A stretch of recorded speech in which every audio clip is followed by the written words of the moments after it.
एक मिनट ऊपर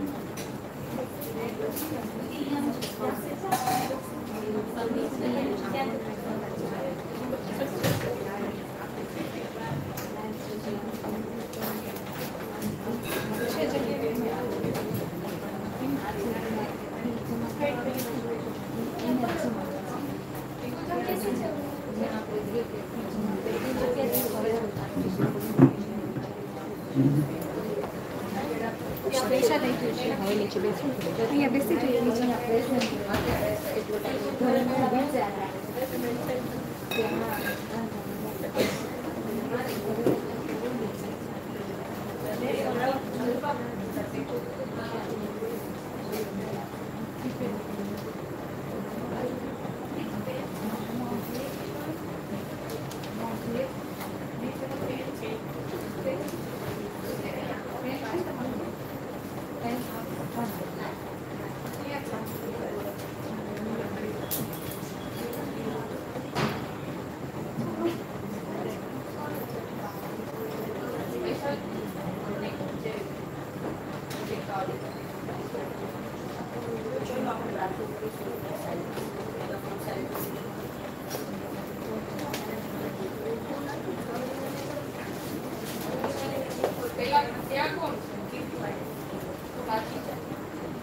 Jai Shri Krishna.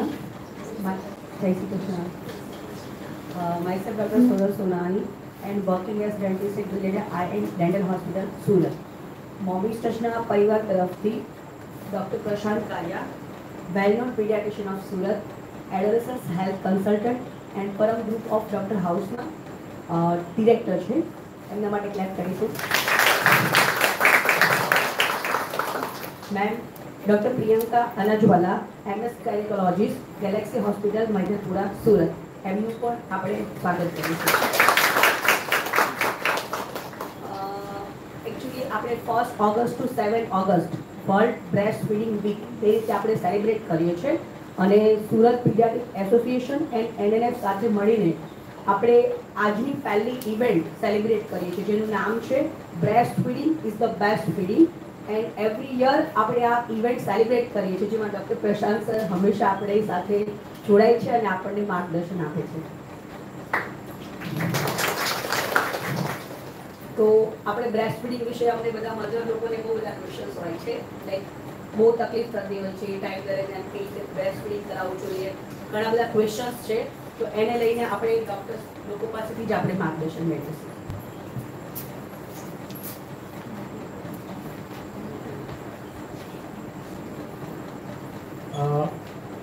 Good afternoon.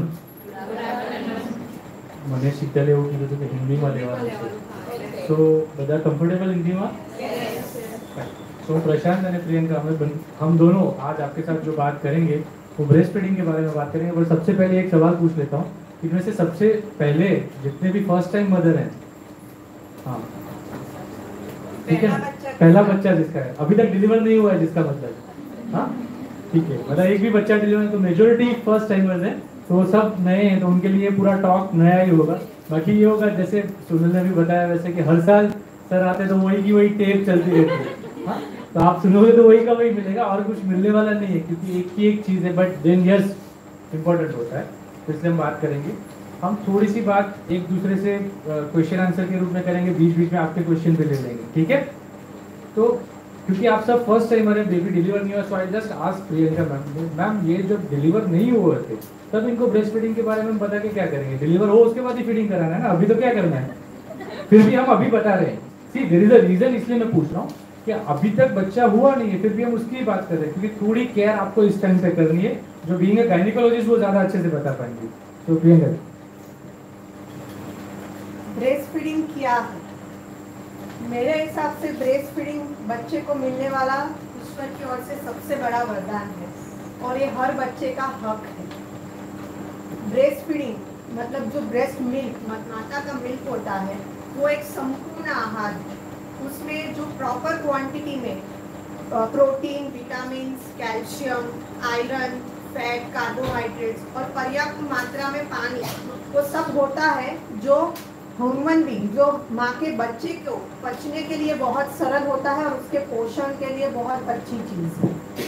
सिर्फ ब्रेस्ट मिल्क हम बच्चे को पोषण ही नहीं देता है, उसके बहुत सारे फायदे हैं, वो मैं आपको बताना चाहती हूँ कि वो क्यों ज़रूरी है.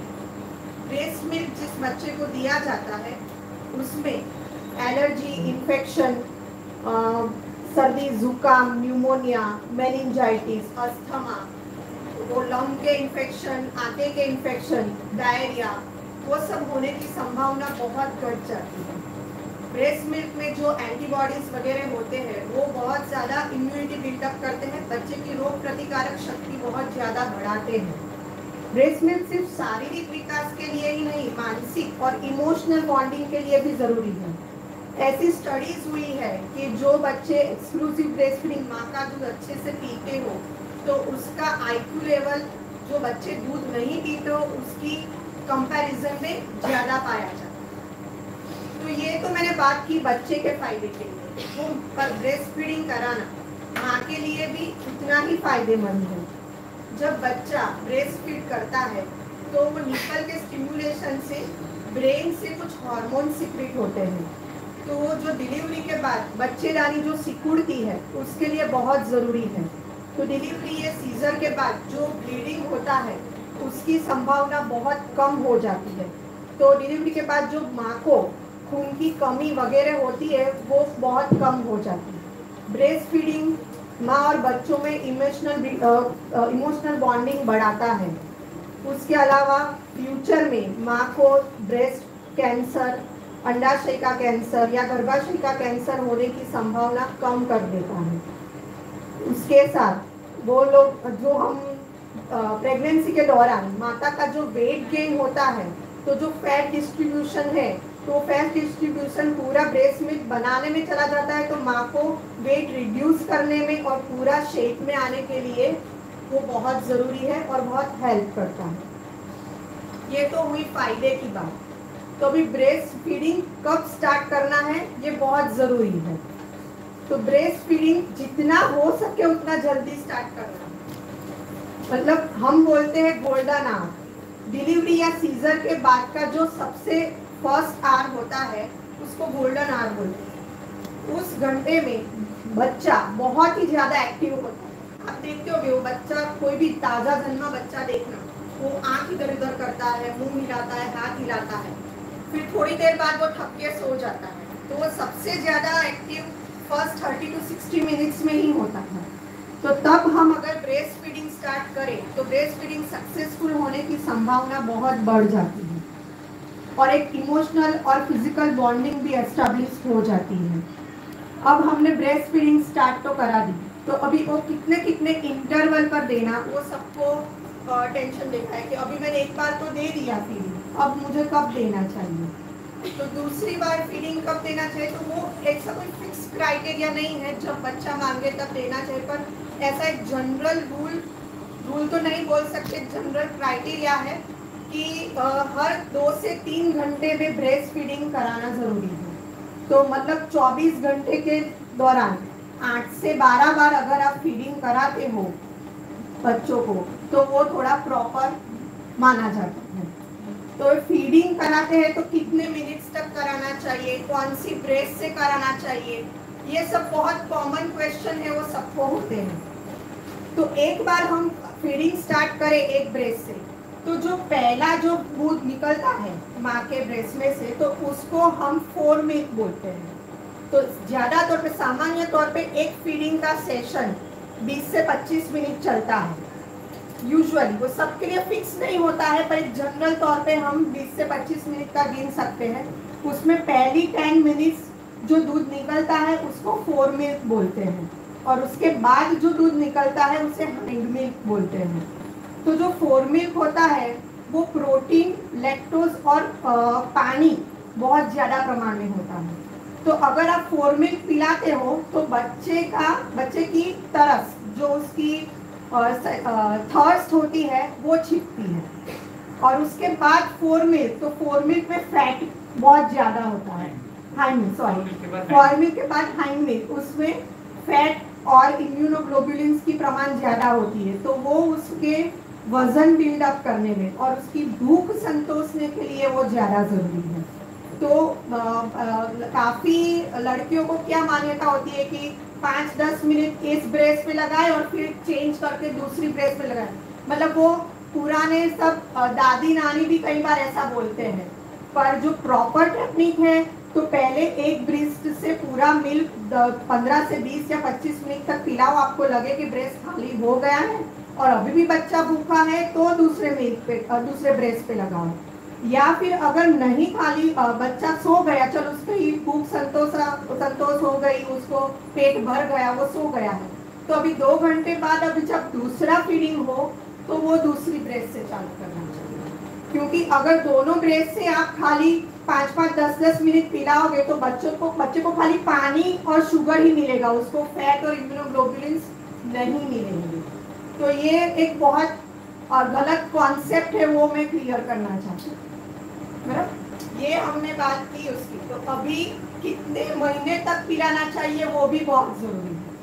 तो हमारे WHO का सब पीडियाट्रिशियन, गायनेकोलॉजिस्ट हमेशा बोलते रहते हैं exclusive breast feeding for 6 month. तो उसको क्या कहते हैं कि 6 महीने तक बच्चे को सिर्फ और सिर्फ ब्रेस्ट फीडिंग ही देना है।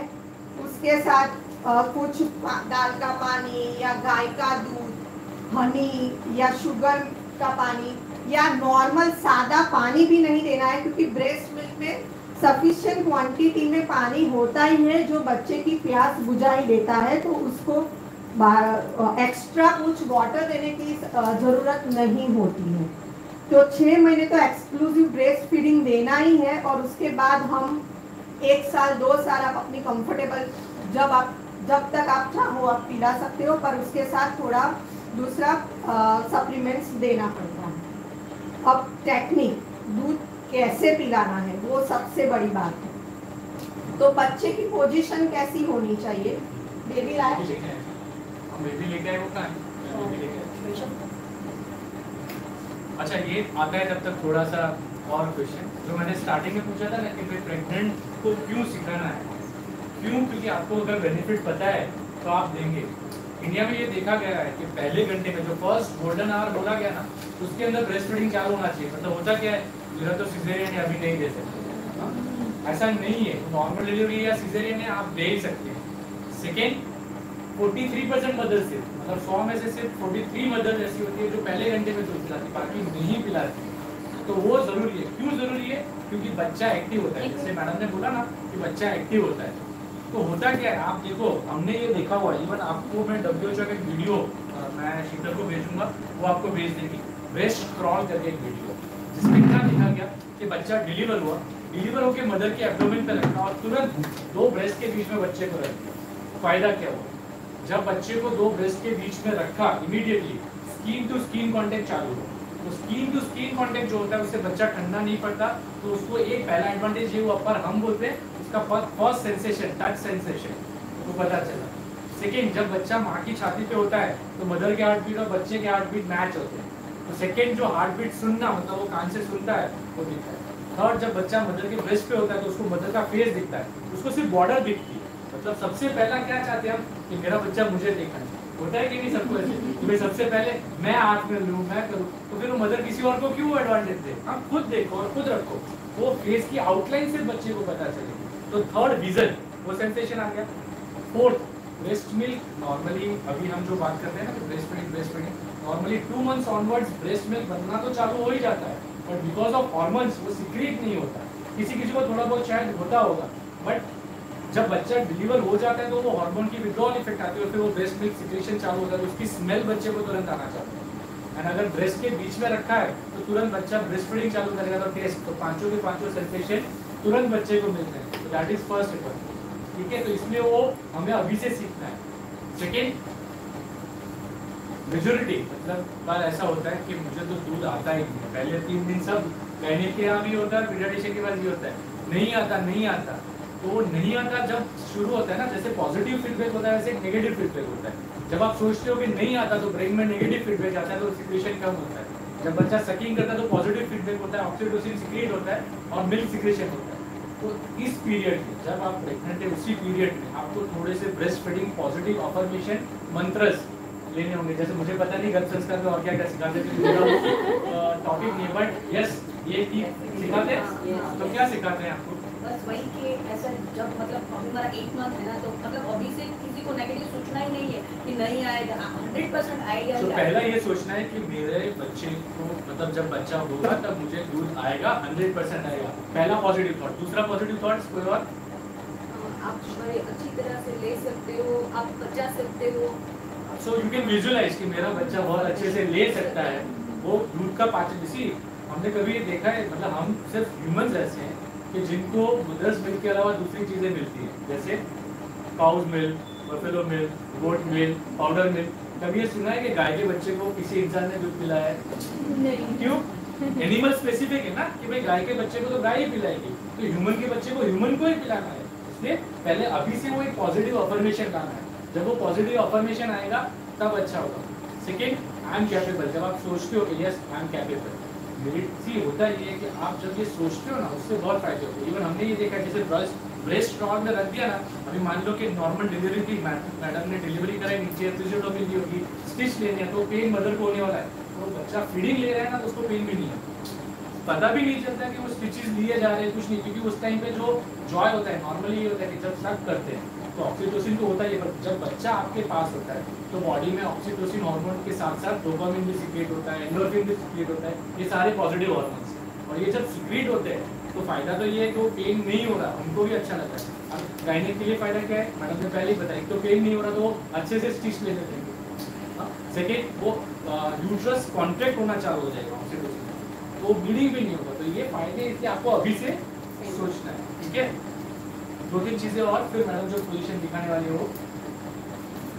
हर बच्चे को कौन सा दूध मिलना चाहिए, माँ का, पाउडर का कि गाय का? माँ का। तो सबसे पहले ये। सेकेंड, हर बच्चे को, मतलब मैंने देखा था जब मेरा बेटा पैदा हुआ, मैं पहुंचूं तो वहाँ पहुंचा, मेरी मम्मी ने बोला कि इसके जुबान पे ओम लिखते हैं, हाँ, मतलब वो हनी से, हाँ, हनी से ओम लिखते हैं। वो गोल्डन स्पून जैसा लेके आए थे कि जिससे लिखे, मैं कहा मुझे दे दो, किसी और को नहीं चाहिए, क्योंकि ये आप देखो, लिखने जाओगे नहीं लिखा जाएगा तो न्यूबॉर्न में कैसे लिख पाओगे? इसलिए नो प्रीलेक्टियल फीड्स सबको अभी से दिमाग में रखना है कि नो प्रीलेक्टियल फीड्स मतलब घर पे कोई भी बोले तो प्रियंका मैडम और प्रशांत सर ने मना किया है कि भाई डॉक्टर ने मना किया ऐसे बोल दोगे ना तो मान जाएंगे, बाकी तो क्या हमने तो सबको गलत भी दी है। वो क्या होता है जिसने दी उसके जैसा बन जाएगा, ऐसा होता है कि नहीं होता? तो सबको बोलते हैं कि भाई जो सबसे ज्यादा आपको पसंद हो अमिताभ बच्चन को बुलाओ तो सब बच्चन बन जाएंगे, तो ऐसा नहीं होता, इसलिए हमको मना करना है। थर्ड इंपॉर्टेंट जो मैडम ने बोला फर्स्ट गोल्डन आवर्स, उसके अंदर as soon as possible. Golden hours में भी ऐसा है बच्चा डिलीवर हुआ, मैं तो ये बोल रहा हूँ डिलीवर करो, पेट पे करो, तुरंत छाती पे रखो, तुरंत फीडिंग करो। मतलब वो मान लो कि 2 मिनट ही हुए कि 2 मिनट में बच्चा ब्रेस्ट फीड लिया। इवन सिजेरियन में भी हमने ये देखा कि आप उसमें भी चालू कर सकते हैं, but as far as possible within 1 hour, ठीक है। Exclusive breast feeding for 6 months मतलब 6 महीने तक कुछ भी नहीं, पानी जैसे मैडम ने बोला कि पानी भी नहीं, क्यों? क्योंकि उसमें ऑलरेडी पानी होता है। फोन में हाइंड में आपको सब कुछ समझा दिया क्यों देना है। मोस्ट इंपॉर्टेंट सिर्फ पीडियाट्रिशियन की तरह मैं ये बोलता हूँ कि हम ब्रेस्ट मिल्क के अलावा सिर्फ एक विटामिन D3 के ड्रॉप्स देते हैं, वो हर बच्चे को देते हैं। इसलिए फिर आपको ये होगा सर तो लेक्चर में बोल गए थे एक्सक्लूसिव ब्रेस्ट फीडिंग और ये विटामिन D3 के ड्रॉप्स दे रहे हैं, तो ये क्यों दे रहे हैं? तो वो हर बच्चे को विटामिन D3 देना होता है। आप ज्यादातर मदर्स का चेक करोगे कम आता है, बच्चों का भी अगर कम आता है तो उनको प्रॉब्लम होता है, इसलिए विटामिन D3 हम सिर्फ देते हैं। एज मदर प्रियंका मैडम ने बोला कि 6 मंथ्स के बाद हम कॉम्प्लीमेंट्री फीड्स थोड़ा ऊपर का चालू करते हैं, but if mother is comfortable she can feed till 2 years also. कोई मदर कंफर्टेबल है तो उससे ज्यादा भी, बट होता क्या है after 2 years nutritive value of breast milk जो होती है, जैसे नॉर्मली पहले 6 मंथ्स में 100% न्यूट्रिटिव वैल्यू है, 6 मंथ्स टू 12 मंथ्स में वो 100% से कम होकर धीरे धीरे 60-40% जितनी हो जाएगी। 1 ईयर टू 2 ईयर के बीच में 40 to 20 तक हो जाएगा, and after 2 years it's only 10 to 20%। मतलब बाकी सब ले रहा है बच्चा तो ही उसका ग्रोथ होगा, सिर्फ ब्रेस्ट मिल्क पे है बच्चा तो कभी ग्रोथ होने वाला नहीं। तो 6 महीने बाद हमको चालू करना है, ठीक है। वो कैसे करना है वो बाद में आएगा, बट जब बच्चा अपने पास आता है तो उसको पोजीशन ऑलरेडी 2 मदर्स है तो वो मदर्स को कंफर्टेबल बता पाएंगे, पर हमारी बेबी डॉल दे दो हमें, वो जो हम लेके आए जो दिखानी है मैडम डॉल। सो मैडम आपको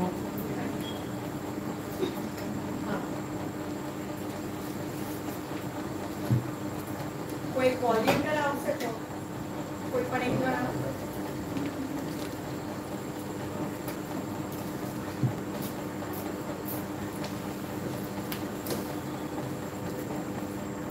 जो हमें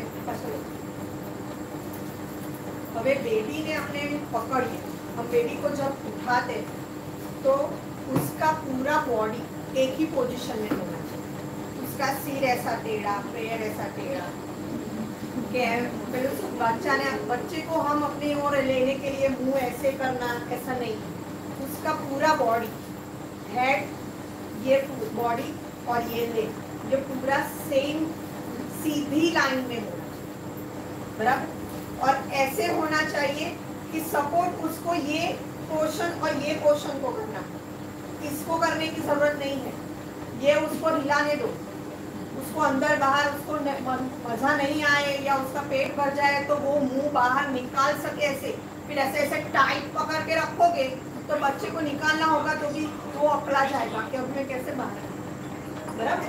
तो ये सबसे फर्स्ट थिंग इज कि उसकी पोजीशन वो सेम लाइन में होना चाहिए। आप सोते बैठते कैसे भी बुलाओ, पर बच्चे की पोजीशन, उसका हेड, ये बॉडी का पार्ट और लेग वो सीधी लाइन में होना चाहिए, वो सबसे बड़ी चीज है। फिर बच्चे का मुंह ना वो निप्पल की तरह मुंह करके रखने, ऐसे अगर आप रखोगे बराबर तो उसकी नाक निप्पल की तरफ पॉइंट करती होनी चाहिए, बराबर। और फिर निप्पल को उसके ये जो लिप्स होठ होते हैं उस पे टिकल करने का, उसको स्टिमुलेट करने का, निप्पल को थोड़ा वो करने का। सब बच्चे सीख के ही आते, ये कंसेप्ट दिमाग से हटा लो कि उसको सिखाना पड़ेगा। बच्चे सब होशियार है, वो सीख के ही आते हैं कि मुझे सब कैसे करना है, तो हमको सिखाना पड़ेगा। वो सीख नहीं रहा है, वो चूस नहीं रहा है, वो सब बच्चे सीख के ही आते हैं। उसके होठ पे आप निप्पल लेके आओगे तो वो ऑटोमेटिक मुंह खोल ही देगा, और जैसे ही मुंह खोले तो आपको नहीं झुकना है, उसको नजदीक लाना। समझ में आया? आपको नहीं झुकना है। आप झुकोगे तो आपकी फिर कमर में दर्द, फिर बोलोगे कि मेरा सीजर हुआ, कमर में सुई लगा, इसलिए दर्द हो रहा है। उसकी वजह से नहीं, आपकी पोजीशन गलत है, इसकी वजह से कमर में दर्द होगा। आपको स्ट्रेट ही बैठना है। अभी तो खड़ा रखा है मैंने, अब बैठ सकते हैं।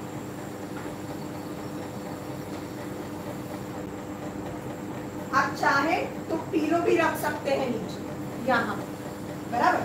तो ऐसे उसको निप्पल के पास टिकल करोगे तो बच्चा अपने आप मुंह खोलेगा। तो फिर क्या करना है, सबने अपनी निप्पल तो देखी होगी, पता होगा। निप्पल और उसके आजू बाजू ब्लैक पोर्शन होता है, जो हमारी मेडिकल भाषा में उसको हम एरियोला कहते हैं। तो सिर्फ निप्पल मुंह में नहीं डालनी है, वो पूरा ब्लैक पोर्शन मुंह में डालना है। वो ये सबसे बड़ा कंसेप्ट है कि सिर्फ निप्पल मुंह में नहीं डालनी है, तो निप्पल के आजू बाजू का ब्लैक पोर्शन मुंह में डालना है।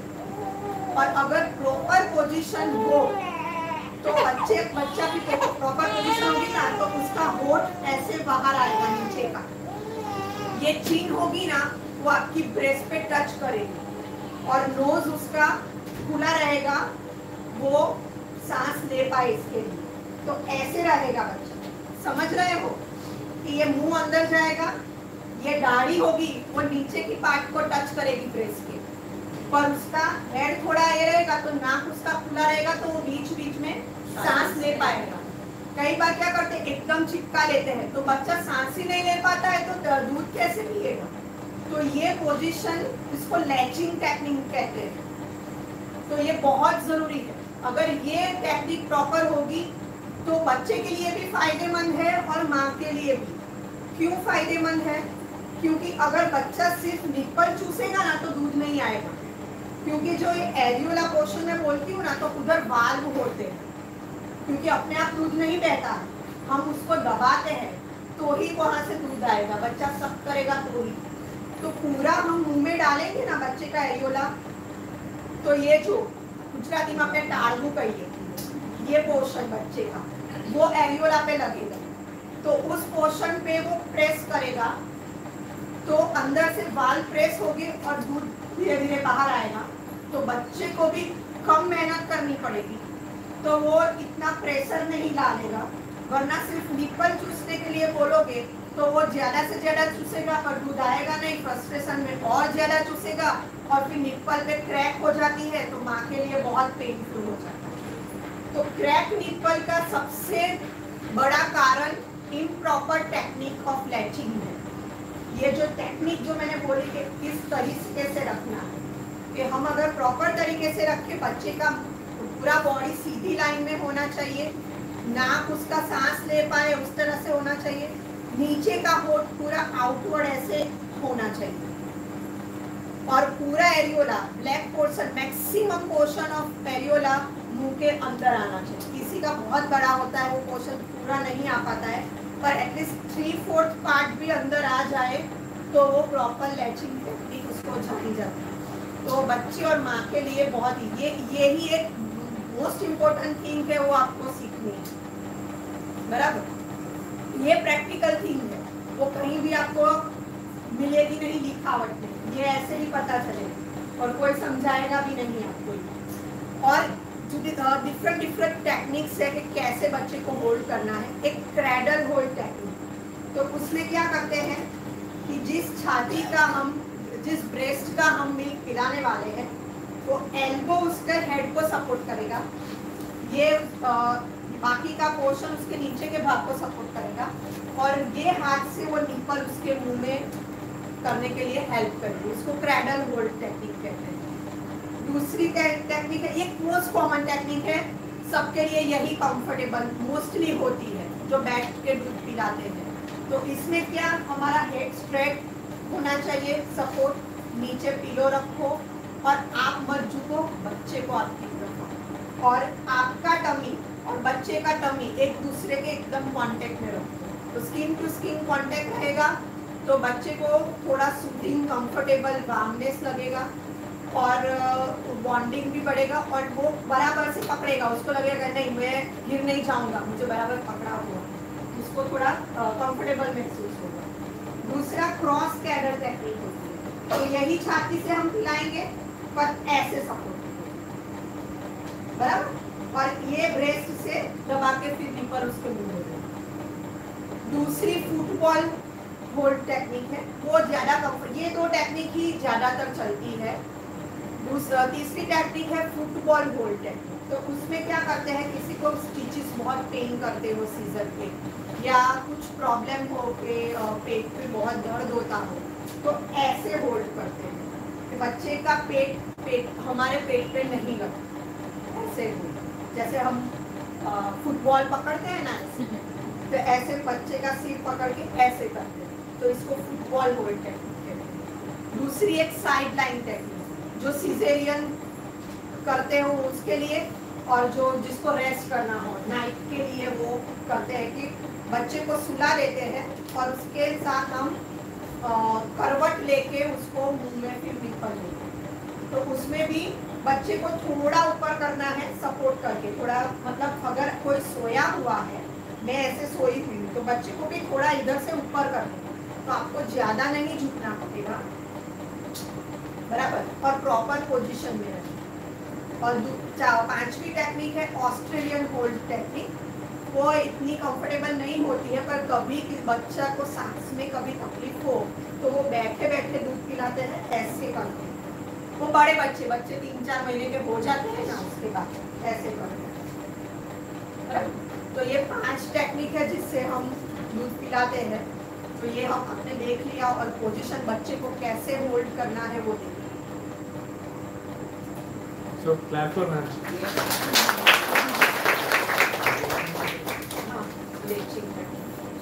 अटैचमेंट का भी मैडम ने बता दिया, सब समझ में आ गया।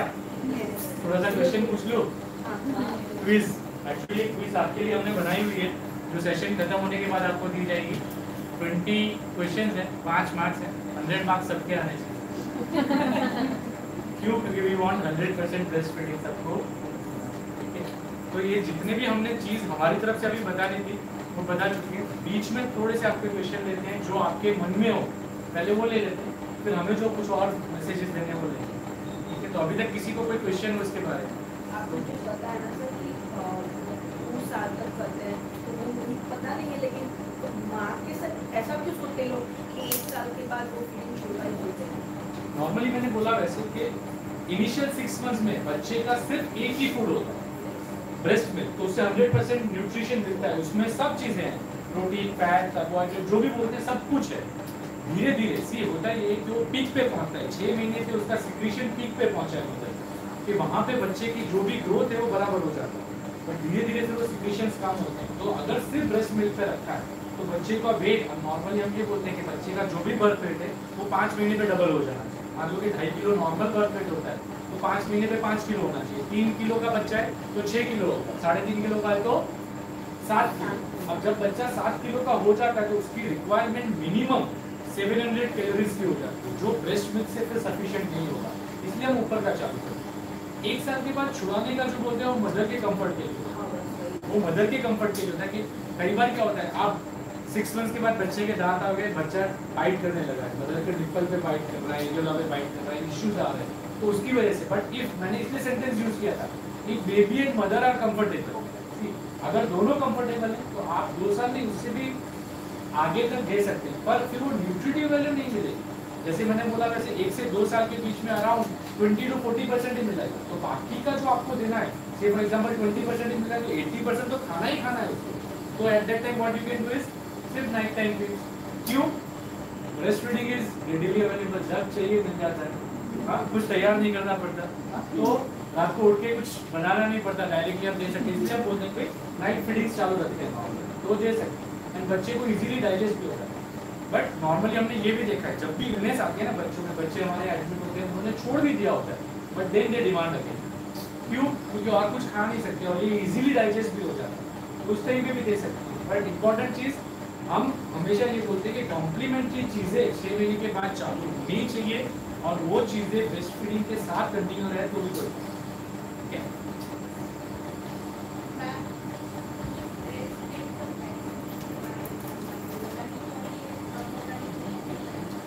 ब्रेस्ट कैंसर के लिए कोई वैक्सीन है ही नहीं। जो वैक्सीन है वो सर्वाइकल कैंसर के लिए है। वो 9 ईयर्स से 45 ईयर्स तक कोई भी लेडी लगा सकती है। पर अगर एक बार आपका प्रेगनेंसी रह गई, आपका मैरिज हो गई, तो उसके बाद उसकी जो एफिकेसी है वो इतनी अच्छी नहीं रहती है। बेस्ट थिंग कि आप हमारी लड़कियों को लगाओ तो बेस्ट रिजल्ट है। रीजन जो उसका है कि जो ये सर्वाइकल कैंसर वैक्सीन है वो एक वायरस होता है, HPV virus, human papilloma virus. तो ये वायरस वैक्सीन जब तक फिजिकल रिलेशन नहीं है तब तक स्प्रेड ज़्यादा नहीं होगा, तो उससे पहले लगा दो वो बेटर है। इसलिए हम हमेशा ये बोलते हैं कि भी पहले लगा दो। हाँ, आपको लगानी है नॉर्मली, ऐसा नहीं कि नहीं लगा, बट यस प्रेगनेंसी में हमारे पास मदर आती है तो हम उसको लगा के फिर एडवाइस देते हैं। If you are taking cervical cancer vaccine, pregnancy 1 साल तक नहीं रखनी। आज पहला डोज रखा तो 1 साल तक प्रेगनेंसी नहीं रखनी। क्यों?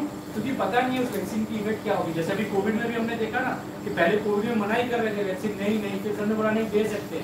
वैसे ये सर्वाइकल कैंसर वैक्सीन का पता नहीं है अभी कि वो प्रेग्नेंट हो जाए अगर वो लेने के बाद तो उसकी बच्चे के ऊपर कुछ इफेक्ट होने वाली है कि नहीं। तो लेनी है तो सबसे पहले मतलब प्रेगनेंसी से पहले ले लो, that is best.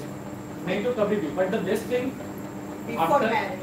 Before marriage usually I prefer, मैं मेरे पेशेंट्स को क्या कहती हूँ कि अगर आपकी बच्ची मेंस्ट्रुएशन स्टार्ट होना मतलब दैट इज बेस्ट टाइम।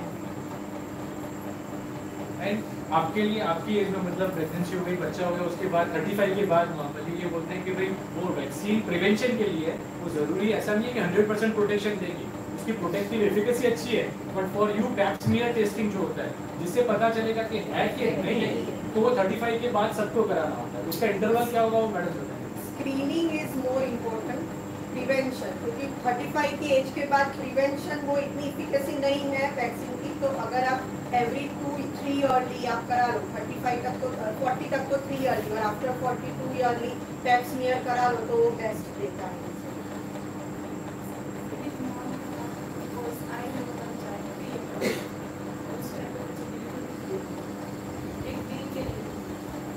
बहुत मल्टीपल रीजन होते हैं। सी मैंने कहा वैसे सबसे पहला कई बार ये होता है कि स्ट्रेस, कोई भी स्ट्रेस होता है तो नेगेटिव फीडबैक आता है।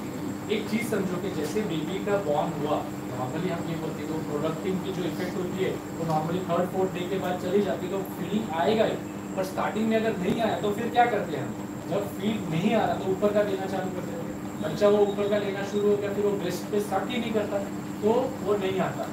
कोई इलनेस हो गई मदर को प्रेगनेंसी के टाइम पे, हमें नहीं पता आपको क्या हुआ था, बट उस टाइम पे कोई इलनेस हो गई तो उसकी वजह से उसको काम आ रहा था, उसने नहीं दिया तो बंद हो गया। किसी मदर को एंगोजमेंट हो गया। यहाँ पे मैडम इसलिए मैं आपको सबको ये एंगोजमेंट के बारे में भी चाहूँगा कि मैडम थोड़ा सा समझाएं, तो ये बहुत इंपॉर्टेंट चीज़ है। प्रेगनेंसी में नॉर्मली ये होता है कि पहले 2-3 दिन ये इश्यू होता है कि दूध नहीं आ रहा, 4th-5th डे से मिल्क सिक्रेशन का फ्लो बहुत बढ़ जाता है, और इतना ज़्यादा बढ़ जाता है कि अगर बच्चा नहीं ले रहा तो मदर को एंगोजमेंट मतलब छाती पूरी भर जाती है, पेनफुल ब्रेस्ट हो जाती है। पेनफुल ब्रेस्ट होगी तो बच्चा सक नहीं करेगा, बच्चा सिर्फ सॉफ्ट ब्रेस्ट पे सक करेगा। वो सक नहीं करेगा तो वहाँ पे एब्सेस भी होती है और कई बार उसको इंसिजन करके निकालना पड़ता है। तो मदर को ये भी पता होना चाहिए कि भाई किस तरह से हमें चाहिए। तो ये कोई भी रीजन से वो you are the best person, आपको ऐसा है। सेकेंड, अगर पहले बच्चे में ऐसा हुआ कि नहीं आया तो दूसरे में ऐसा होगा, ऐसा बिल्कुल नहीं। मैंने कहा ना एक पॉजिटिव अफर्मेशन पहले से चालू करके रखना बहुत जरूरी है, तो इजीली आएगा। हाँ, किसी मदर में से फॉर एग्जांपल रिटेक्टेड निप्पल अंदर की तरफ तो वो बच्चा सक नहीं करता उस टाइम पे तो भी मिल्क सिक्रेशन नहीं है। किसी के ब्लॉक है निप्पल्स तो ब्लॉक निप्पल है तो भी वो नहीं आ रहा, तो इन सब चीज़ों की वजह से प्रॉब्लम है। तो आपको उस टाइम पे अपने गायनेक को पहले से एक बार बात करनी है। एंड देन वी से अगर दूध नहीं आता किसी को भी लेकर तो 2-3 चीज़ें होती है। एक, प्लेंटी ऑफ लिक्विड्स, 3 से 4 लीटर लिक्विड लेना है। 3 से 4 लीटर लिक्विड मतलब आप सोचो कि अगर आप 15 घंटे जग रहे हो तो हर घंटे 1-1 ग्लास लिक्विड ले रहे हो, कोई भी पानी ले रहे हो, दूध ले रहे हो, जूस ले रहे हो, कुछ भी ले रहे हो, नारियल पानी, जो भी आपको पसंद है, बट वो लिक्विड इतना जाना जरूरी है। Second, there are few things जैसे बैक मसाज किया, ब्रेस्ट मसाज किया, even there are some tablets जो मैडम बताएंगी कि थोड़ी टैबलेट्स होती है, तो उन टैबलेट से थोड़ा मिल्क सिक्रीशन ज़्यादा होता है, तो वो सब भी ले सकते हैं। तो पहले से प्रिपरेशन करेंगे तो हम लोगों को शतावरी बोलते हैं, शतावरी एंड गुजराती में આપણે સુવા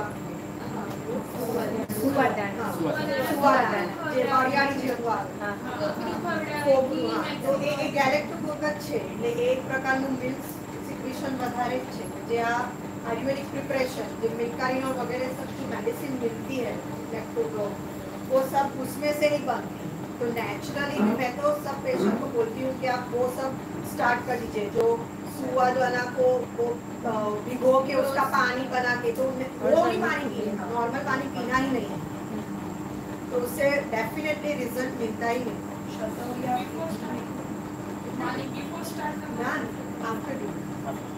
इवन मैं ये इसलिए बोल रहा हूँ कि ये सब चीज़ों से हमने ये देखा हुआ अभी 2 दिन पहले ही न्यूज़पेपर में अगर किसी ने पढ़ा हो तो एक मदर ने अडॉप्ट किया बच्चा, उसका खुद का बच्चा नहीं था, इसमें सब मेडिसिन ये चालू की तो लैक्टेशन चालू हो गया। इम्पोर्टेंट थिंग मैंने भी नोटिस किया है, मेरे एक पेशेंट को ट्विन डिलीवरी हुई थी, तो उसने एक बच्चा, उसकी जेठानी को, उसको 12-15 साल हो गए थे, उसको प्रेगनेंसी नहीं थी तो उसको गोद दे दिया। तो उसने जब वो उसका प्लान सीजर था तो उसके 3-4 दिन पहले से ये सब जो मेडिसिन है गैलेक्टोगोग और वो सब स्टार्ट कर दिया था, तो उसको फीडिंग स्टार्ट हो गया।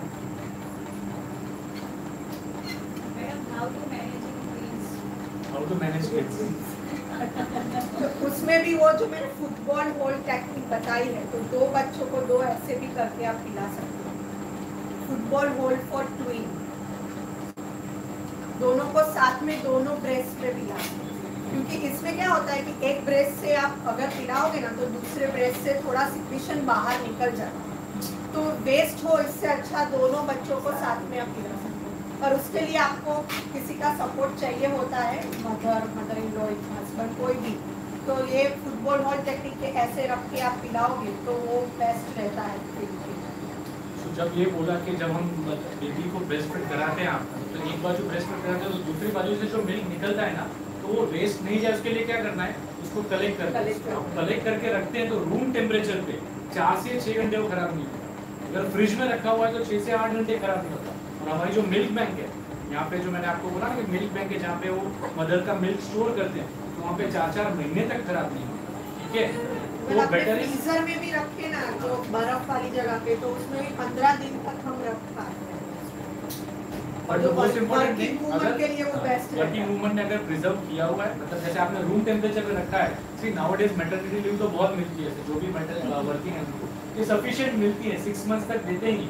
अगर बाई चांस ऐसा हो रहा है कि उसके बाद भी देना है तो एक्सप्रेस करके 6 घंटे तो नॉर्मल टेम्परेचर पे रख सकते हैं।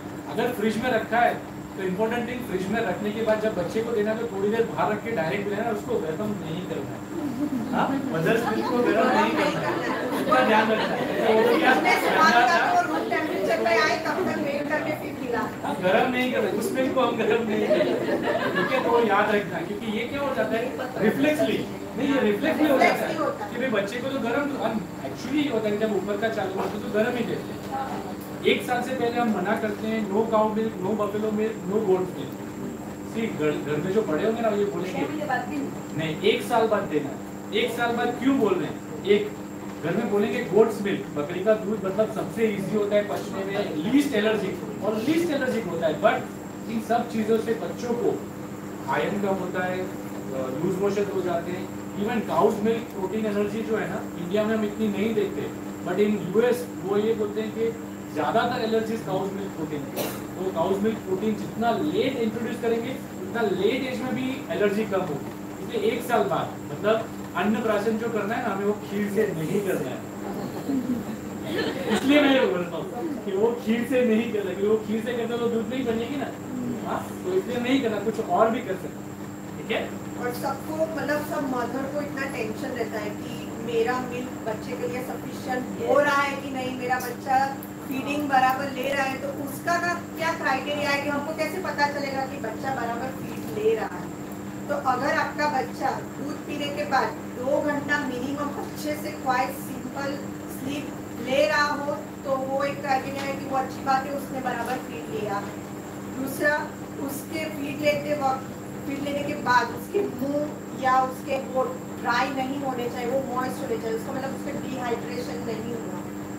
और पूरे दिन में उसने 8 से 12 बार लिया हो, तो मैंने पहले बोला वो एक क्राइटेरिया है। दूसरा, उसने 6 से 8 बार सुसु किया, तो उसकी नैपी बदलने 6 से 8 बार जरूरत पड़ी दिन में, तो वो एक क्राइटेरिया है कि उसको बराबर फीड जा रहा है। लिप्स ड्राई नहीं होनी चाहिए। रिपीटेड हम ये बोलते हैं कि उसका वेट गेन चालू, हाँ, आफ्टर 1 वीक उसका हर हफ्ते 20 to 30 grams wait per day per day बढ़ना चाहिए। 1 वीक तो सब बच्चों का वेट कम होता है पहले फर्स्ट वीक में, तो फिर फर्स्ट 10 डेज के बाद उसका जब गेन होना चालू होता है तो पर डे उसका 20 to 30 ग्राम्स पर डे बढ़ना चाहिए। और एक जब बच्चा दूध पीता है तो उसकी रिदमिक मूवमेंट होती है, आपने कभी देखा होगा बच्चे का, तो वो मूवमेंट प्रॉपर अपने पता चल जाती है कि बराबर है। अगर उसमें कुछ प्रॉब्लम है कि वो बीच में बंद कर देता है, नहीं पीता है, तो कुछ तकलीफ हो सकती है, तो वो चेकअप कराना। एडिक्वेट मिल्क सिक्रेशन मतलब मैंने तो बोला वैसे एक सबसे पहला तो अगर मदर एक ब्रेस्ट पे दूध पिला रही है तो दूसरे ब्रेस्ट से निकलता रहेगा। उन्होंने पहले ही सबसे पहले बताया था कि दे रहे हैं तो वो लेट डाउन रिफ्लेक्स होता है, वो निकल रहा है मतलब सफिशिएंट है। सेकेंड, लेने के बाद बच्चा सो गया, हम पढ़ते थे तब हमको सिर्फ यही सिखाया जाता था कि बच्चा दो ही चीज़ों से रोता है, भूख एंड दुख। भूख मतलब माँ का दूध चाहिए और दुख मतलब सुसु कर दिया पर आपने डायपर नहीं बदला हुआ है, तो भी वो रोएगा ही। उसको कुछ पेट में दर्द हो रहा है, कान में दर्द हो रहा है, कुछ भी हो रहा है, तो नॉर्मली पीडियाट्रिशियन ऐसे ही जज करते हैं, उनको पता नहीं चल जाता। आपको ऐसा लगता है कि रो रहा था, सर में दवाई की चूक हो गया, पर वो सिर्फ दो चीज़ों की दवाई देते हैं, भूख की और दुख, ठीक है। तो वही है adequate weight gain, urine pass करना, ये इम्पोर्टेंट। अच्छा, बच्चा अगर रोता रहता है ब्रेस्ट फीडिंग के बाद तो इसका मतलब ये है कि बच्चा आप मदर को दूध नहीं आता, बचता नहीं, ऐसा भी हो सकता है। सो ऐसा नहीं है कि बच्चा रोता रहता है मतलब कि मदर को दूध नहीं आता, उसको पेट में दर्द होता है, बच्चा नहीं मतलब कोलिक पेन होता है, ठीक है। तो वो एक इम्पोर्टेंट चीज, वो भी सब लोग क्या और खाना डिमांड चाहिए, हाँ ब्रेस्ट फीडिंग कराते वक्त क्या खाना चाहिए। तो रूटीन जो हम डाइट है तो उसमें प्रोटीन रिच और कैल्शियम रिच फूड हम खाए और मैक्सिमम जैसे सर ने बोला ज़्यादा से ज़्यादा लिक्विड लें, तो वो मिल्क सिक्रेशन और मिल्क प्रोडक्शन के लिए बेस्ट है। खाना तो सब खाएंगे, क्या नहीं खाना चाहिए वो ज़्यादा जरूरी है। जंक फूड तो हाँ वो एक चीज़ है। दूसरी कॉफ़ी जो होती है, कैफीन जो भी हम थम्स अप या कुछ भी हम जो कोल्ड ड्रिंक पीते हैं तो उसमें जो कैफीन की मात्रा ज़्यादा होती है, तो कैफीन ब्रेस्ट मिल्क में सिक्रेट होता है। तो कैफीन अगर ब्रेस्ट मिल्क में सिक्रेट, अगर आप बहुत ज़्यादा कॉफ़ी है ऐसा कुछ पिएंगे ब्रेस्ट मिल्क में सिक्रेट होगा तो बच्चा अच्छे से रोएगा नहीं, अच्छे से सोएगा नहीं और क्रैंकी रहेगा थोड़ा, बराबर।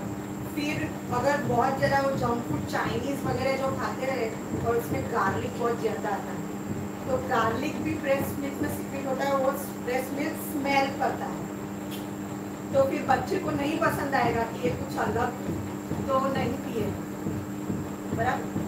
दूसरा, कुछ कैबेज होते हैं, किसी को अपनी तासीर पे तासीर हो गया अपने उपस्थिति गैस, फिर बीन्स जैसे राजमा और बाल ऐसा सब बोलते हैं, तो वो सब चीज़ गैस करती है, तो उससे वो कोलिक की पेन बच्चे को 24 आवर्स, आप अगर आज खाएंगे तो बच्चे को दूसरे दिन कोलिक की पेन गैस हो सकता है। अल्कोहल तो नहीं लेना है, वो तो नहीं लेता होगा, पर अगर मतलब जितने घर संस्कार में आते हैं वो तो नहीं लेते होंगे, बाकी का मुझे पता नहीं, वो तो नहीं लेते होंगे। चाय, कॉफी जैसे चाय भी बहुत कम, चाय में भी कैफीन का पार्ट तो होता ही है, मतलब कम लेनी। सी इट्स नॉट, कैफीन का जो मात्रा है 100 mg से ज़्यादा नहीं जाना चाहिए, तो वो कम मतलब जैसे आपने थोड़ी सी अगर चाय की आदत है थोड़ी की तो कोई प्रॉब्लम नहीं, बट कंटिन्यू नहीं लेना है। Any other question? वो वासी वाले अचानक सोते कराना चाहिए कि या पोजीशन ऐसा करते हैं कि सोते अच्छा आपको जो कंफर्टेबल हो, the comfortable, but I will say सोते थोड़ा अवॉइड। क्यों? एज अ पीडियाट्रिशियन हमने ये देखा है सडन इन्फेंट डेथ सिंड्रोम, मतलब होता क्या है, सोते देने में ऐसा इश्यू दूसरा कुछ नहीं है, बट होता ये कई बार मदर थकी हुई होती है, नींद में होती है, उस टाइम पे बच्चे को सुलाया, बच्चा ब्रेस्ट फीड कर रहा है, बच्चा छोटा है, मदर को नींद आ गई, ब्रेस्ट मुंह में रख के सो गया बच्चा, फिर ब्रेस्ट पूरी बच्चे के नाक पे आ गई, and then we see the child dies just because वो सांस नहीं ले पाए, क्योंकि उस टाइम पे मदर को भी कब पता नहीं होता, और ऐसे केसेस होते हैं, ऐसे हमने देखे हुए हैं। सो वी से नाइट टाइम तो एटलीस्ट आपको जब नींद आ रही है तब कभी सो के नहीं देना, जब नींद है तब नहीं देना, क्योंकि आपको भी पता नहीं कब तक बच्चा फीडिंग लेने वाला है, कब वो छोड़ने वाला है, उस टाइम पे तो नहीं देना है। जो क्रॉस क्रेडल या फुटबॉल, जो भी सारी मेथड साइड लाइन के लिए मैंने इसलिए बोला था कि जो सीजर के जो पहले थोड़े दिन है कि जब आप कंफर्टेबली बैठ नहीं, अभी तो देखो 6 आवर्स में मेरे पेशेंट चलने लगते हैं, ऐसा कुछ है नहीं। पर अगर आपको पेन हो रहा है तो आप दूसरे आपके रिलेटिव्स या सिस्टर्स या उसकी हेल्प से साइड लाइन पोजिशन से ले सकते हैं, पर बेस्ट ये क्रेडल वाली पोजिशन में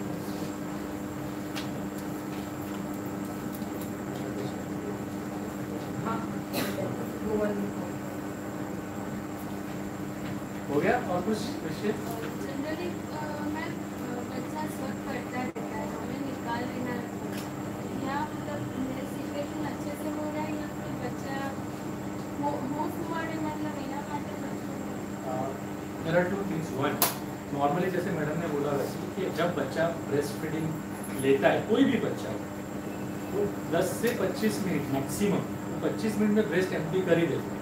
उसके बाद भी अगर बच्चा सक करता रहता है तो वो नॉन न्यूट्रिटिव सकिंग जैसा हो जाता है, उसकी हैबिट जैसा ही हो गया कि भाई वो सक करना है।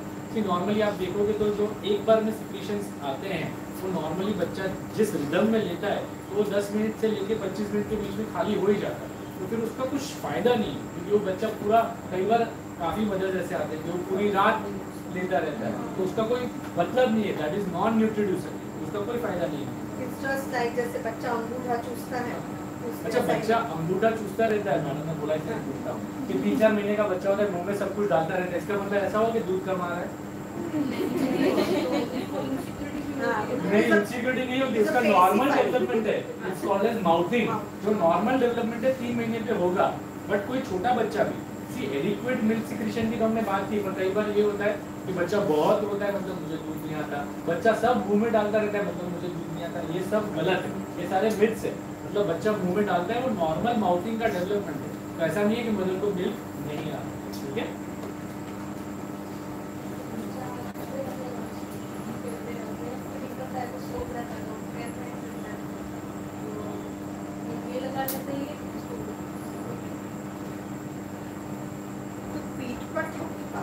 पीठ से मार सकते हैं, even you can just give post auricular stimulation, मतलब कान के पीछे।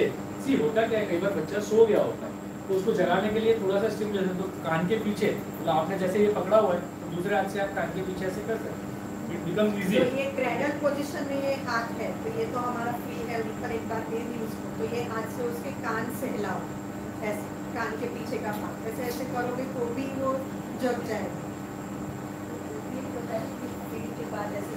हाँ, वो नेसेसरी है, वो जरूरी है। हर बच्चे को बर्थ कराना जरूरी है।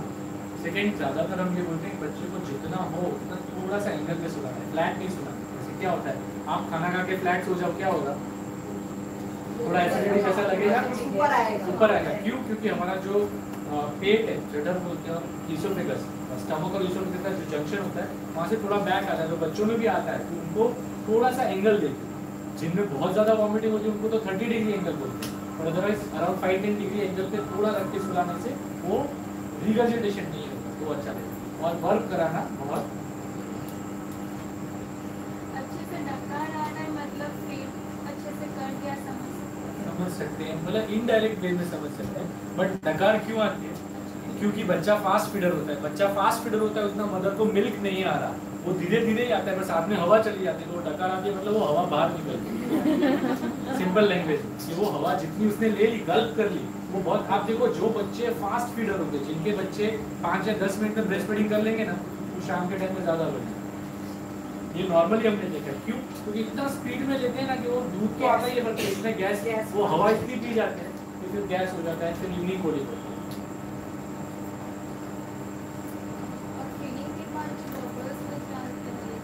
नॉर्मल ऐसा करेंगे, नॉर्मल वो दही निकालते हैं, वो सब नॉर्मल। मतलब ऐसा बोलते हैं बड़े लोग कि इसको जो है या तो कुछ बीमार हो जाएगा, वो सब नहीं,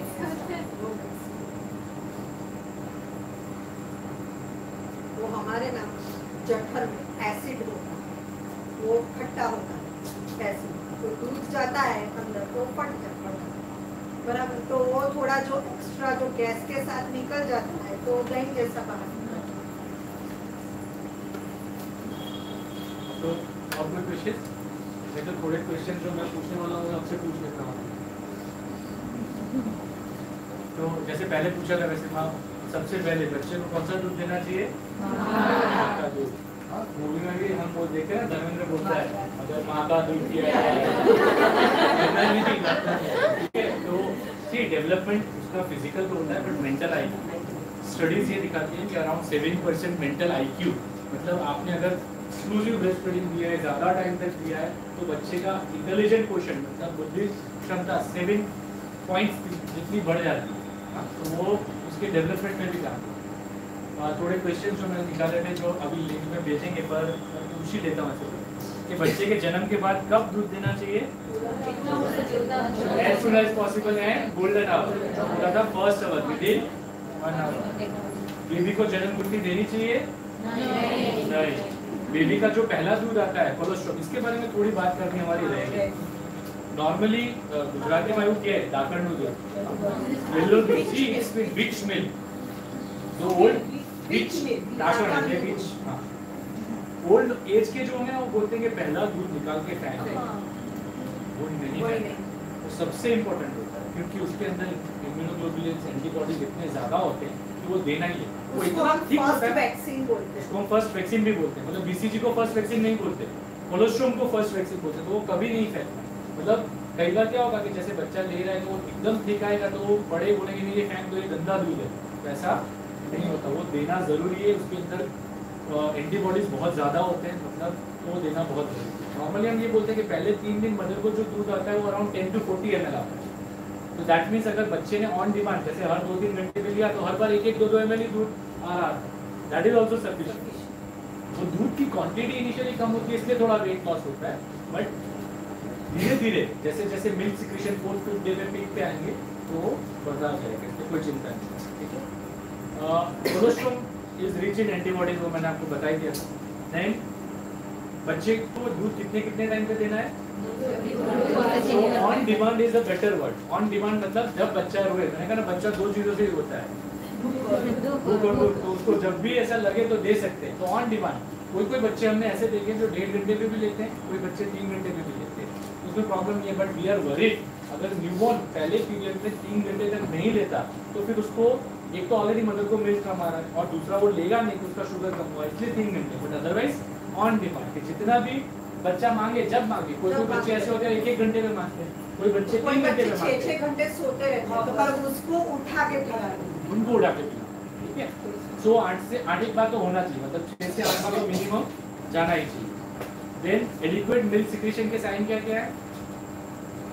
चलो, बच्चा दूध पीने के बाद 2-1 घंटा सो जाता है। हाँ, फिर लेट ड्राइव, फिर यूरिन 6 to 8 टाइम्स करता है, फिर जो मैंने पीडियाट्रिशियन की तरह पूरा था वो वेट गेन होता है। तो ये सारे उसके एडिक्वेट और इनएडिक्वेट के ये साइंस नहीं है कि भाई बच्चा रोता रहता है या स्टूल पास नहीं करता, ये सबसे बड़ा प्रॉब्लम होता है। कई बार मदर आती है एंड इसके साथ के बच्चे ने स्टूल पास नहीं किया, सर 2 दिन हो गए स्टूल पास नहीं किया, वो तो करना ही चाहिए ना।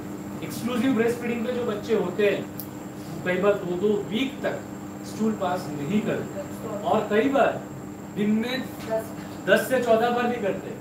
इट डिपेंड्स उनकी तासीर क्या है, उनकी फितरत क्या है उसके ऊपर। तो दोनों चीज़ों में अगर वेट गेन हो रहा है और कोई प्रॉब्लम नहीं है तो एकदम नॉर्मल है। थम सकिंग है मतलब इनएडिक्वेट मिल्क है नहीं। फोर मिल्क और हाइंड मिल्क जैसे मैडम ने बताया था, वैसे फोर मिल्क इनिशियली जो आता है उसमें वाटर कंटेंट ज़्यादा होता है जिससे हमारी प्यास, और उसमें लैक्टोज होता है, मतलब लैक्टोज इज अ कार्बोहाइड्रेट, तो उससे उसको शुगर मिले। और जो हाइंड मिल्क होता है लास्ट में जो आता है उसमें क्या होता है?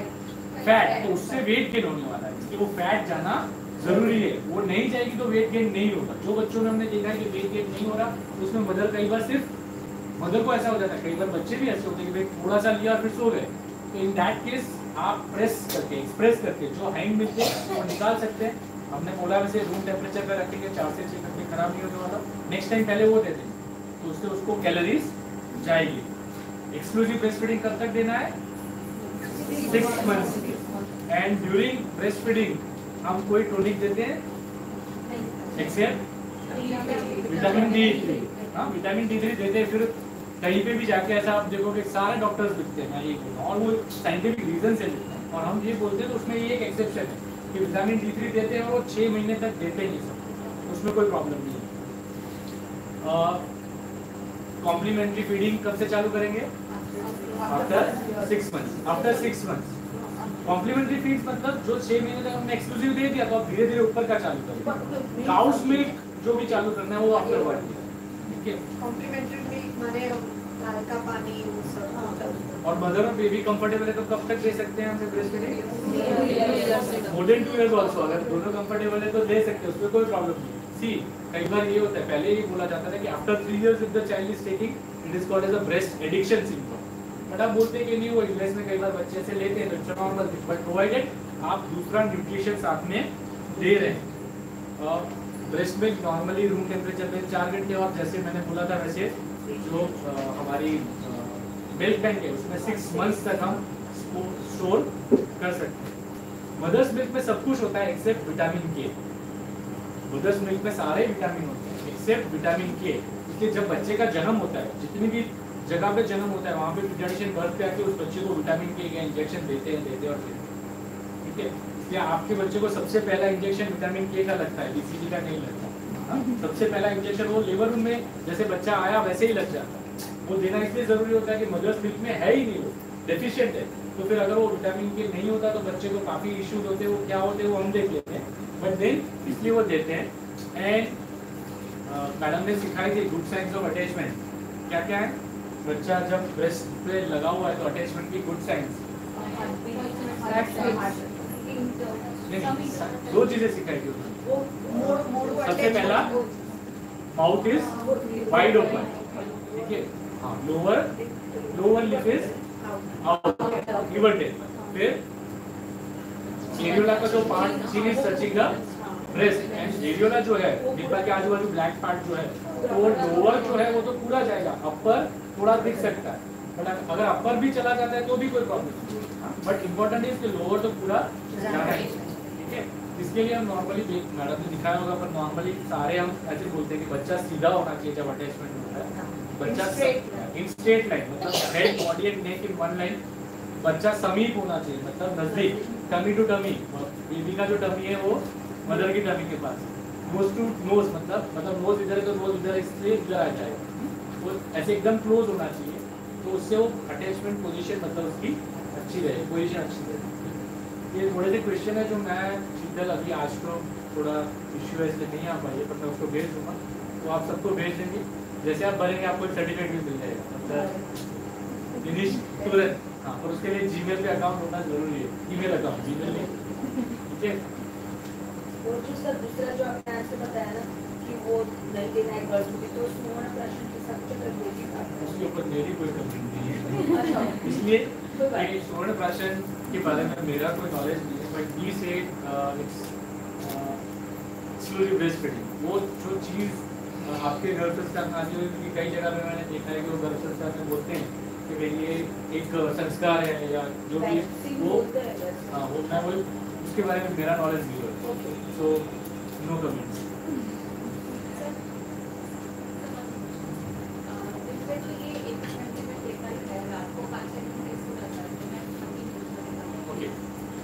नॉर्मली इनिशियल 1 मंथ हम बोलते हैं कि हर 3 घंटे पे उसको मिनिमम लेना चाहिए। अब जैसे बच्चे बड़े हो जाते हैं 1 महीने के बाद, तो कई बार 6 घंटे 8 घंटे भी सो जाते हैं रात के टाइम, तो कोई प्रॉब्लम नहीं है, प्रोवाइडेड वेट गेन हो रहा है। हर चीज में एक ही चीज आनी चाहिए, प्रोवाइडेड वेट गेन हो रहा है। अगर वेट गेन हो रहा है दैट मींस उसको जितना चाहिए था उसने उस टाइम पे ले लिया। अब दिन में वो 1-1 घंटे पे ले रहा है, दैट मींस उसने 10 बार दिन में ले लिया है, तो उसको रात को जरूरत नहीं है, इसलिए वो नहीं ले रहा है। पर वेट गेन हो रहा है तो कोई प्रॉब्लम नहीं। हाँ, 1 मंथ से छोटा है, न्यूबॉर्न मतलब जो न्यूनेट बोलते हैं, तो उसमें हमें जगाना पड़ता है क्योंकि उनका रिजर्व कम होता है। जैसे जैसे बच्चे बड़े होते हैं उनका रिजर्व थोड़ा बढ़ना चालू, वेट गेन हुआ मतलब बॉडी में थोड़ा सा रिजर्व आना चालू होता है, बॉडी में थोड़ी फैट आना चालू होगी, वो फैट उसके रिजर्व की तरह काम करती है। इसलिए थोड़ा टाइम अगर फीडिंग नहीं मिला तो उसमें से भी उसको कैलोरीज मिल जाए।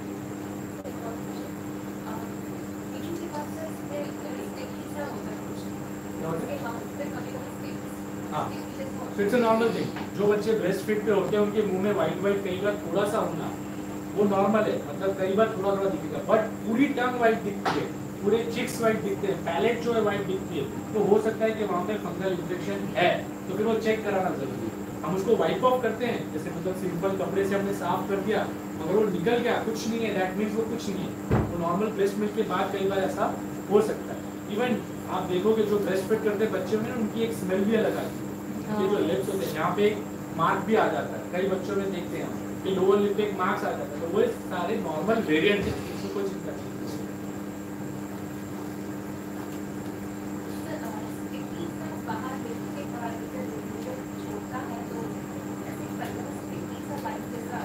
वो भी नॉर्मल है।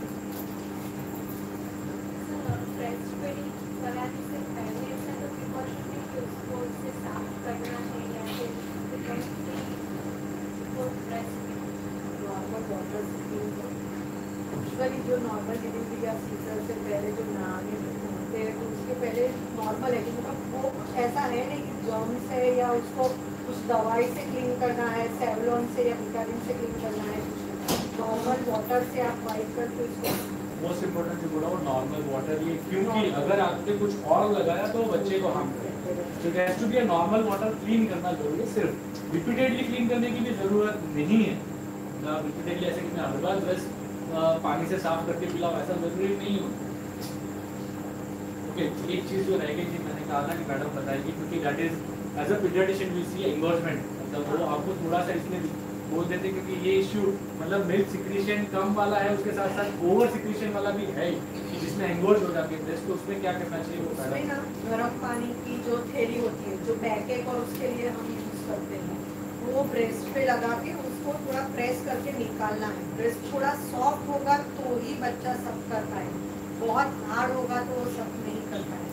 कई बार क्या होता है कि एक ब्रेस्ट से उसने फीडिंग कर ली और दूसरी ब्रेस्ट से जो लेट डाउन होके निकलना चाहिए वो इतना निकल नहीं रहा है, और फिर बच्चा 3 घंटे बाद फीड करेगा, तो ये ब्रेस्ट से जो ब्रेस्ट से फीड नहीं किया है उसमें मिल्क जमा का जमा रहेगा और वो बहुत ज़्यादा टाइट हो जाएगी, ब्रेस्ट एकदम पत्थर की तरह हार्ड हो जाएगी, तो वो बच्चा सख्त नहीं कर पाएगा। तो उसको थोड़ा गर्म पानी का सेक करके उसको प्रेस करके निकालना है। उसके लिए अगर आप नहीं कर पाते हो तो ब्रेस्ट पंप भी मिलते हैं, तो पंप से भी निकाल सकते हैं, तो उसमें डायरेक्ट आप स्टोर भी कर पाओगे, क्योंकि पंप के साथ वो एक स्टोर करने के लिए एक बॉटल जैसा पंप के साथ आता है, तो वो ब्रेस्ट एंगोज नहीं करना भी जरूरी है। एक बार आपकी रिदम बैठ गई बच्चे के साथ, ये सब पहले 10-12 दिन में प्रॉब्लम है। एक बार आपकी रिदम बैठ गई तो बच्चा इतना सब कर रहा है, मुझे इतना मिल पा रहा है, तो उस हिसाब से ही बनता जाएगा, फिर प्रॉब्लम नहीं। ये जो प्रॉब्लम शुरुआत के 4-5 दिनों में ही आती है, तो दूसरे दिन के बाद मैक्सिमम मिल्क प्रोडक्शन स्टार्ट होता है, तो ब्रेस्ट बहुत एंगोज हो जाती है, तो उसके लिए ब्रेस्ट सपोर्ट भी जरूरी है। तो ब्रेस्ट जो ब्रेशियस होते हैं माँ होते हैं वो भी पहनना चाहिए, जो मतलब पुराने ज़माने के लोग पहनने को मना करते हैं, तो वो पहनने का आपको वो पहनना चाहिए, बड़ी वो शेप में रहेगी और बहुत ज़्यादा वो बढ़ेगी नहीं, तो बहुत ज़्यादा उसमें मिल्क भी एक्टिवेट नहीं, उसको सपोर्ट देना जरूरी है। और ज़्यादा आपको लग के हार्ड हो गई है तो मिल्क एक्सप्रेस करके निकालने के बाद वो सेम पिला, वो मतलब वो फेंकना नहीं है, वो निकल वेस्टेज करना जरूरी नहीं, उसको रखो और वो फिर पिलाओ, ऐसा कुछ नहीं है, खाली सपोर्ट, क्योंकि सपोर्ट रुकेगा तो वो आफ्टर क्या होता है कि आप निकालना बंद करोगे तो अचानक से मतलब शेप उसका एबनॉर्मल हो जाएगा, पिचक जाएगा, एकदम सारी पिचक जाएगी, तो वो उसका शेप एबनॉर्मल और सैगी हो जाएगी। तो अगर आपने पहले से सपोर्ट प्रॉपर दिया है, आप यूजुअली जो नंबर्स के पहनते हो तो उससे 2 नंबर 3 नंबर या 4 नंबर ज़्यादा पहनो, बट फेशियल पहनना जरूरी है। मैम जो उससे पहले मैडम ने बोला कि ब्रेस्ट पंप यूज कर सकते हैं, नॉर्मली हम सिर्फ मैनुअल एक्सप्रेशन करते हैं, अगर ब्रेस्ट पंप यूज किया हुआ है तो जो बॉटल आती है ना उससे फिर दूध उससे नहीं नहीं पिलाना, पिलाना। वो सिर्फ स्टोर करने के लिए। हाँ, वो स्टोर किया मतलब उसमें से फिर निकाल के स्टील के किसी चीज में ले लेनी है, चम्मच से। और चम्मच से पिलाना है। क्योंकि होता क्या है, अगर आपने बॉटल फीडिंग की आदत डाल दी, वो निकाला अपनी बॉटल की, तो बॉटल का जो निप्पल होता है उसके जो छेद होते हैं वो बड़े होते हैं, तो बच्चे के मुंह में जैसे डाला अपने आप आ जाएगा, उसको सख्त नहीं करना पड़ेगा, वो डायरेक्ट सॉलो ही करेगा। तो जब वो ब्रेस्ट पे लगेगा बच्चा तो उसको ऐसा ही है कि मुझे डायरेक्ट मिलना चाहिए, तो सकिंग ही नहीं करेगा, सकिंग नहीं करेगा तो मदर को मिल्क नहीं आएगा, इसलिए वो सक स्वॉलो रिफ्लेक्स उसका जो होता है वो भूल जाता है बच्चा, इसलिए कभी बॉटल से इन्फेक्शन भी होता है, वो भी डिसएडवांटेज है। बट ये मेन डिसएडवांटेज है कि बच्चा वो सक स्वॉलो की जो साइकिल होती है वो भूल जाता है, इसलिए वो बॉटल से नहीं होता। Yes please.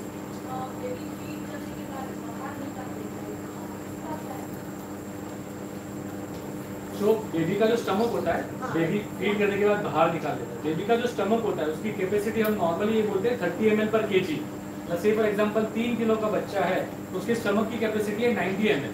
अभी आपने 120 ml दूध दे दिया, स्टमक की कैपेसिटी से ज्यादा दूध हो गया, क्योंकि बच्चे को पता नहीं चलता कि मुझे कितना दूध है, आप देते जाओगे वो लेता रहेगा, उसको सटाइटी का पता नहीं चलता, तो ज्यादा पी लिया तो स्टमक ओवर डिस्टेंड हो गया, स्टमक और इसोफेगस का जंक्शन मैंने बोला था थोड़ा वीक हो जाता है, वो बैग मार देता है। बट इसका मतलब ये नहीं है कि कोई बीमारी है, बट यस जिस बच्चे में रिपीटेड वो वॉमिटिंग होती रहती है और वेट गेन नहीं हो रहा, सी हमेशा बच्चे में सिर्फ एक ही चीज हम देखते हैं, weight gain weight gain weight gain.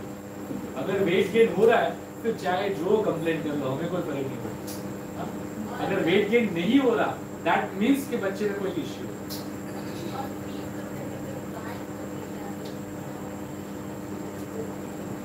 तो उसकी आदत है। इन दैट केस अगर रिपीटेडली बाइट कर लेता है निप्पल या रिलर पे इश्यू होता है, you can use silicon nipples कि जिससे उसको बाइट करेगा तो आपको प्रॉब्लम नहीं होगा। अगर प्रॉब्लम ज्यादा हो रहा है तो वो तो 6 मंथ के बाद ही आता है, वो एक्सक्लूसिव तो प्रॉब्लम होता ही नहीं है। फिर उसके बाद तो थोड़ा सप्लीमेंट्स भी देते हो तो उसमें प्रॉब्लम नहीं आएगी।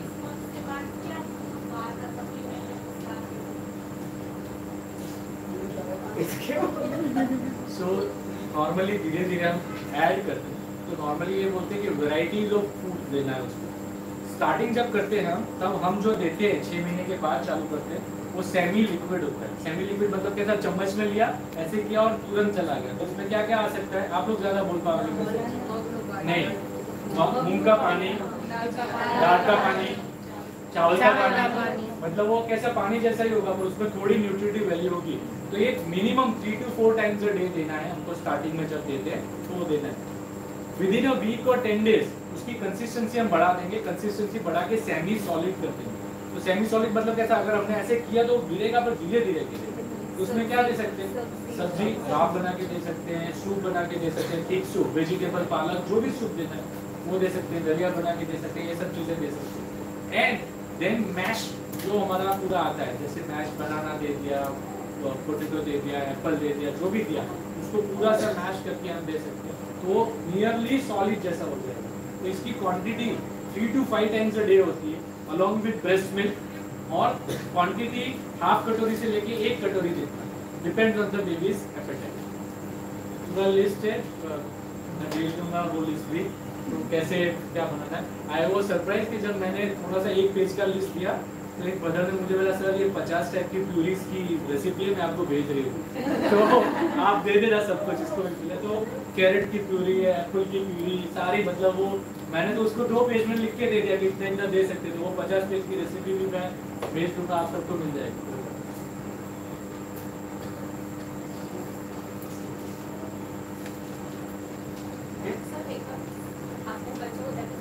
हाँ, हिकअप्स इज नॉर्मल।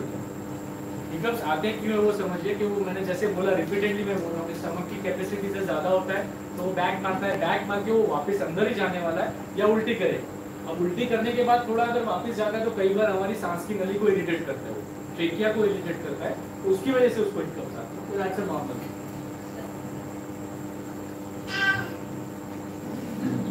इसको भी समझ में आ गया, ठीक है। Thank you. आप सबको मैंने बोला वैसे हम आपको एक क्वेश्चन भेजेंगे तो ट्राई करिएगा आज ही भर दें, क्योंकि वो नॉलेज थोड़े टाइम में भूल जाते हैं, इसलिए एक बार रहेगा आपके पास, तो आपके ईमेल में आंसर के साथ रहेगा, तो ये कभी भी देखना है तो वापिस। Thank you.